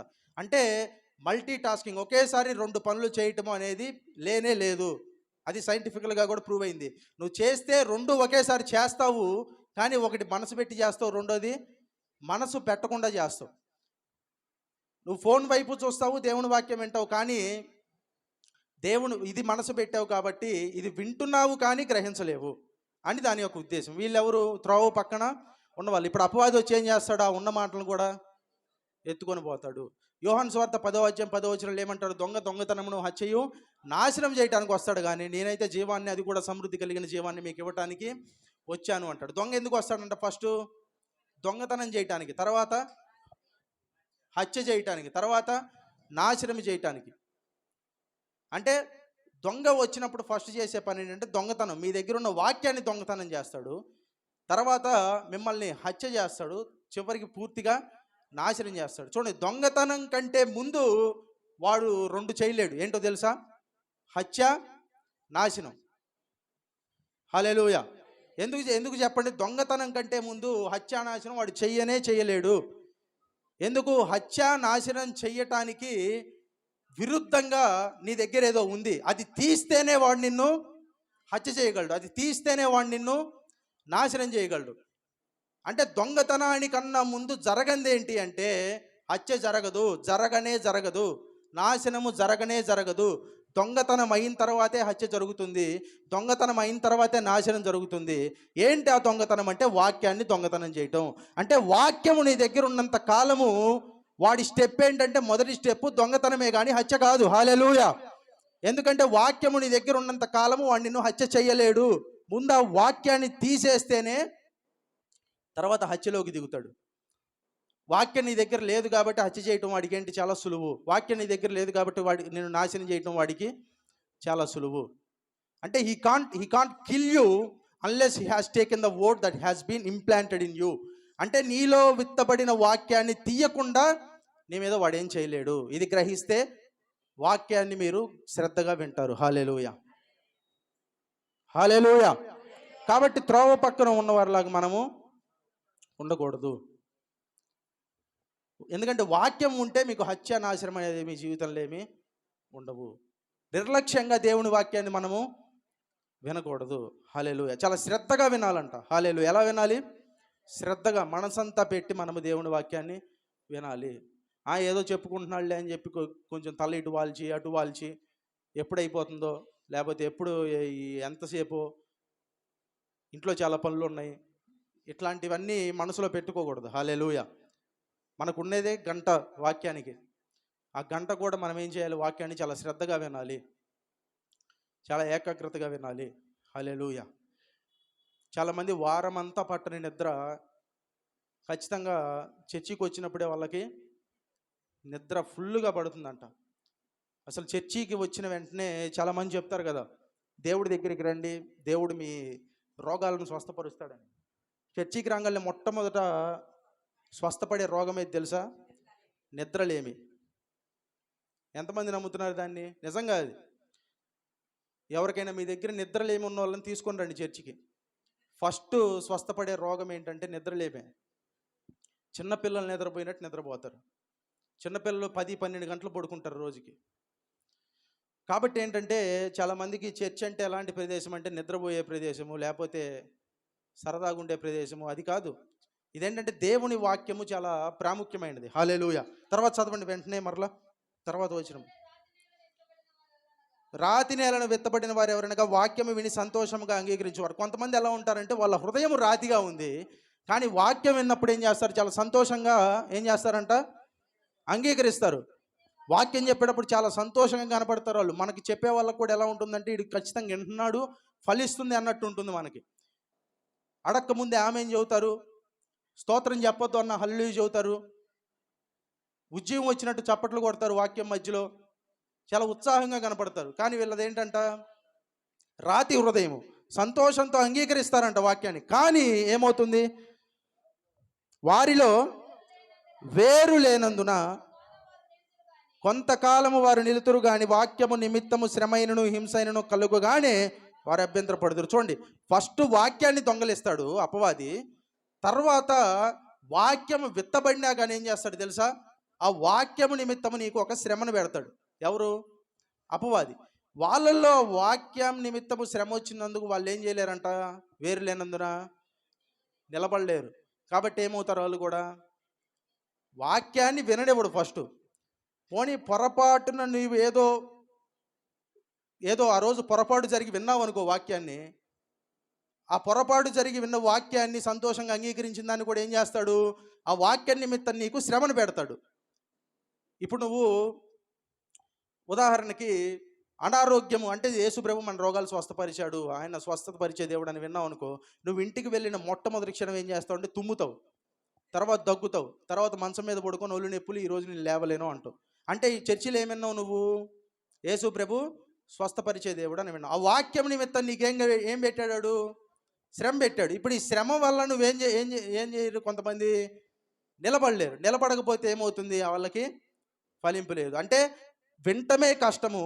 కానీ కొంతమంది పాపం ధైర్యం చేసి విన్నా వాళ్ళని ఏం చేస్తున్నాడు, వాళ్ళకి ఏదో శ్రమ పెట్టి వాక్యంలో వాళ్ళని నిలబడినివ్వట్లేదు. నెక్స్ట్ చదవండి త్వరగా.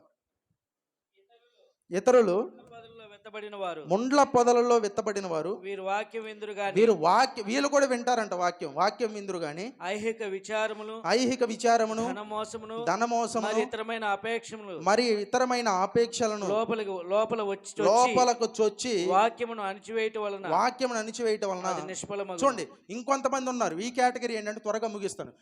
ఈ కేటగిరీ ఏంటంటే వీళ్ళు వాక్యాన్ని వింటారు, కానీ వాక్యం కూడా వీళ్ళ హృదయంలో ఉంటుంది. కానీ వీళ్ళకి ఏమవుతుందంట, ఐహిక విచారం, ధనమోసము, ఇతరమైన ఆపేక్షలు లోపల చొచ్చుతాయండి. ఎలా చొచ్చుతాయంటే, ఇప్పుడు చూడండి, వీళ్ళు వాక్యాన్ని విని ఇంటికి వెళ్ళిన వెంటనే ఏం వింటారు అంటే న్యూస్ వింటారు.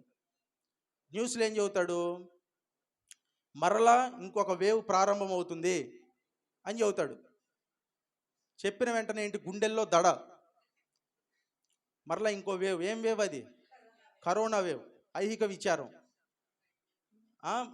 మార్కెట్లో ఇన్ఫ్లేషన్ వచ్చింది, స్టాక్ మార్కెట్లో ఇన్ఫ్లేషన్ వచ్చింది, ద్రవ్యోల్బణం వచ్చింది, అంతా పడిపోతుంది. అంటే వీళ్ళకేంటి, ధనమోసం.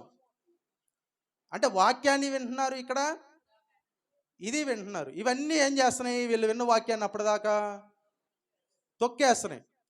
ఇక్కడ వాక్యాన్ని విన్నారు, ఇంటికెళ్ళి మంచి టీవీ షో చూశారనుకో, ఆ టీవీ షోలో వాళ్ళు చెప్పేవన్నీ అవాస్తవాలే. ఏం చెప్తారు, వాళ్ళు చెబుతూ ఉంటారు, కానీ వాటన్నిటిని నమ్మితే విచారం, ఐహిక విచారం. నిన్న సాయంత్రం చాలామంది విచారపడ్డారు పాపం. నిన్న సాయంత్రం ఏమైంది మనకి, నిన్న సాయంత్రం 6:30కి ఎగ్జిట్ పోల్స్ రిలీజ్ అయినాయి. ఎగ్జిట్ పోల్స్ రిలీజ్ అయితే ఎన్నికల రిజల్ట్స్ కన్నా ఎక్కువగా ఎదురు చూసింది దేనికంటే దీనికోసమే. రిజల్ట్స్ కోసం కూడా ఎక్కువ చూడాల, దీనికోసమే. ఎవరికి చెబుతారు, ఏ సర్వే ఎవరికి ఇస్తారు అని విచారం. ఒక సర్వే వాడు మనం ఏదైనా ఒక పార్టీని అభిమానిస్తే ఆ పార్టీకి బాగా చెప్పాడు అనుకోండి, ఆనందం. ఇంకొక సర్వే వాడు మనం అభిమానించే పార్టీకి తక్కువ ఇచ్చాడు అనుకోండి, ఐహిక విచారం.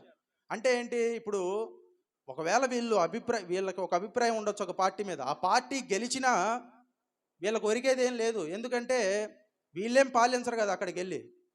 ఇప్పుడు నువ్వు ఒక పార్టీ మీద అభిమానం పెట్టుకున్నావని, ఒక వ్యక్తిని నమ్మావని చెప్పి ఆ వ్యక్తి గెలిచాడు అంటే నేను తీసుకొని వెళ్ళి డిప్యూటీ సీఎం చేయరు కదా నేను. ఒకవేళ నేను ఈరోజు ఒక కూరగాయల బండి తోసేవాడిని అయితే, రేపు నేను నమ్ముకున్న పార్టీ గెలిచినా ఎల్లుండి కూడా నేనేం చేయాలి, కూరగాయల బండే తోయాలి, బంగారం బండి తోయాను కదా. అంటే మారేదేమీ లేదు. కానీ వీటన్నిటిని చూసి ఏంటి, మనకందరికీ ఐహిక విచారాలు, ధనమోసము, ఇంకేంటి ఇతరమైన ఆపేక్షలు. ఆ అపేక్ష, ఈ అపేక్ష, అది చూసి ఇది చూసి అది. మనకి టీవీ పెడితే అన్నీ అవే. టీవీ పెడితే అన్నీ ఏంటి, అవే. సీరియల్లో కూడా అవే, సినిమాల్లో కూడా అన్నీ అవే.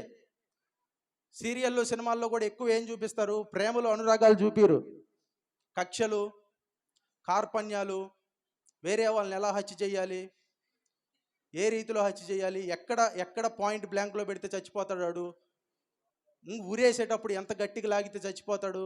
ఇవన్నీ ఎట్లాగంటే అంత చెడునే చూపిస్తారు. ఇవన్నీ అంటే వాక్యాన్ని వింటున్నారు, అంటే వీటిని చూస్తున్నారు. ఇప్పుడు ఏం చేసింది, వీళ్ళు తీసుకున్న మోతాదు ఏది ఎక్కువ, వాక్య మోతాదు కన్నా ఈ మోతాదు ఎక్కువ. కాబట్టి ఆ మోతాదు ఏం చేసిందంటే ఈ మోతాదుని అణిచేసింది. అంటే వాక్యాన్ని గంట వింటున్నారు, కానీ సీరియల్ని 2 గంటలు చూస్తున్నారు. ఇప్పుడు ఏమైంది, ఏది ఎక్కువ చేశారు మీరు, ఇదే చూశారు. కాబట్టి అది దీన్ని అణిచేసింది. కాబట్టి ఇలాగవుతుంది. అందుకే అపవాది ఏంటంటే మిమ్మల్ని వాక్యాన్ని వినడోడు. మీరు వాక్యం వినే సమయము లేకపోతే చర్చికి వచ్చే సమయానికే అనేకమైన గుర్తు చేస్తుంటాడు. ఏం చేస్తుంటాడు, అనేకమైనవి గుర్తు చేస్తుంటాడు. చర్చికి రావాలి, వాక్యాన్ని వినాలి, ఈరోజు అక్కడికి వెళ్ళాలి అనుకున్నప్పుడు, మర్చిపోయావా మొన్న నువ్వు మీ ఫ్రెండ్ని కలుస్తానన్నావు కదా, ఒకసారి ఫోన్ చేయి అంటాడు. లేకపోతే ఒకసారి ఫోన్ చూడు, అందులో ఏమైనా నోటిఫికేషన్ వచ్చిందేమో, ఫోన్ చూడు, ఎవరైనా మెసేజ్ పెట్టారని నీకు ఫోన్ చూడు అంటారు. ఇలాగ అనేకమైన గుర్తు చేస్తూ ఉంటాడు నీకు. కాబట్టి అపవాది కుయుక్తులు ఇవ్వండి. చివరిగా చూడండి, చివరిగా ఏమంటాడు, మంచి నేలను విత్తబడిన వారు ఎవరనగా చూడండి, వాక్యము విని దానిని అంగీకరించి 30 గాను 60 గాను 100 గాను ఫలించువారని చెప్పాను. చూడండి, కొంతమంది 30, కొంతమంది 60, కొంతమంది 100. 30 ఎవరు అంటే దేవుడు అన్యాయస్తుడా? కొంతమందికి 30 ఇవ్వటానికి, కొంతమందికి 60 ఇవ్వటానికి, కొంతమందికి 100 ఇవ్వటానికి. అంటే దేవుడు అన్యాయస్తుడు కాదు. ఇది కూడా ఏంటంటే నీ యాటిట్యూడ్ అంట. అంటే వినేటప్పుడు కూడా నువ్వు 30% మాత్రమే శ్రద్ధ పెట్టి విన్నావు అనుకో, నీకెన్నో వస్తుంది? 30%. 60% మాత్రమే శ్రద్ధ పెట్టి దాన్ని అంగీకరించావు అనుకో, ఎంత వస్తుంది? 60%. కానీ 100% శ్రద్ధ పెట్టి 100% అంగీకరిస్తే 100%. హల్లెలూయా. అంటే ఈ 30, 60, 100, 100 అనేది దేవుడు నీకు ఇచ్చే పరిమాణం కాదు. నువ్వు దేవుని వాక్యాన్ని ఎంత వింటున్నావో దాన్ని బట్టి నీకు వచ్చే ప్రతిఫలము. హల్లెలూయా. కాబట్టి దేవుని వాక్యం అనేది చాలా ప్రాముఖ్యము. మీరు ఎంత బాగా అయితే వింటారో అంత బాగా ప్రతిఫలం అనేది వస్తుంది. Hallelujah. The key for the miracle is in hearing. అంటే వినే వారికే మాత్రమే అద్భుతం జరుగుతుంది. హల్లెలూయా. దేవుడు కోరుకుంటుంది ఎవరిని అంటే శ్రద్ధగా బోధించే వాళ్ళకన్నా శ్రద్ధగా వినే వాళ్ళని కోరుకుంటున్నాడు. హల్లెలూయా. శ్రద్ధగా మాట్లాడే వాళ్ళు అంటే మాట్లాడటానికి ఆశపడే వాళ్ళు ఎక్కువ. ఒక్క వచనం చూసి మనం ప్రార్థన చేద్దాం. చూడండి, గలతీ 3:5. అయిపోయింది, ఇప్పటికే చాలా టైం అయింది. గలతీ 3:5. ఆత్మను మీకు అనుగ్రహించి మీలో అద్భుతములు చేయించువాడు ధర్మశాస్త్ర సంబంధ క్రియల వలన లేక విశ్వాసముతో వినుట వలన చేయించుచున్నాడా? ఏంటంట? మీలో అద్భుతాలు చేసే దేవుడు ఎలా చేస్తున్నాడు అద్భుతాన్ని? ధర్మశాస్త్రం వల్ల చేస్తున్నాడా? విశ్వాసంతో వినటం వల్ల చేస్తున్నాడా? ఎలా చేస్తున్నాడు చెప్పండి? విశ్వాసంతో వినటం వలన. అంటే మీకు అద్భుతము, the key of your miracle is in hearing. అంటే మీ అద్భుతానికి తాళపు చెవి ఎందులో ఉందో తెలుసా? విశ్వాసంతో వినటంలో ఉంది. హల్లెలూయా. ఏదో చెప్పాడులే, లేకపోతే కొంచెం నిద్రపోదాం, గోడ పక్కన ప్లేస్ దొరికింది, లేకపోతే సరే ఏదో కాసేపు టైంపాస్ చేసి వెళ్ళిపోదాం, ఇట్లా కాదు. విశ్వాసంతో వినేవాడికి అద్భుతం జరుగుతుంది. హల్లెలూయా. చూడండి, ఎవరైతే చూడండి బైబిల్లో మీరు ఇక్కడికి వచ్చి పాస్టర్ గారితో ప్రార్థన చేయించుకుంటే అద్భుతం కాదు. చాలామంది తప్పుగా అభిప్రాయపడుతుంటారు. చెయ్యి పెడితే అద్భుతము, లేకపోతే ఊదితే అద్భుతము, లేకపోతే వెనక్కి తోస్తే అద్భుతము. అంటే పరిశుద్ధ ఆత్మశక్తి వచ్చినప్పుడు కొంతమంది వెనక్కి పడతారు. హల్లెలూయా. కానీ కొంతమంది నిజంగా తోసేవాళ్ళు కూడా ఉన్నారంట. ఉన్నారా లేరా? తోసేవాళ్ళు ఉన్నారు. కొంతమంది జెన్యూన్గా ఆ శక్తిని తట్టుకోలేక పడిపోతారు. కొంతమంది ఏం చేస్తారు? తోస్తారు. వీళ్ళు తోసేటప్పుడు కొంతమంది కొంచెం దృఢంగా నిలబడతారు. ఆ నిలబడిన వాళ్ళకి ఏం చెప్తారు తెలుసా? కొంతమంది రేపు పడిపోరా అని కూడా చెప్పేవాళ్ళు ఉన్నారు. మీరు నమ్మరు. నిజంగా ఉన్నారా లేరా? ఉన్నారు. ఎందుకు? వీళ్ళల్లో ఏదో శక్తి ఉందని చూపించాలని. కానీ పరిశుద్ధాత్మ ఇవన్నీ వీటి వల్ల అద్భుతాలు జరగవు. గట్టిగా కేక పెట్టినంత మాత్రాన అద్భుతం జరగదు. గట్టిగా కేక పెడితే జరిగే అద్భుతం ఏంటో తెలుసా? మీ గొంతులో ఉన్న అది ఉంటుంది స్వరపేటిక, అది చీలిపోతుంది. అంతేగాని అద్భుతం ఏం జరగదు. అద్భుతం జరగాలంటే మీలో విశ్వాసముతో వినుట వలన. హల్లెలూయా.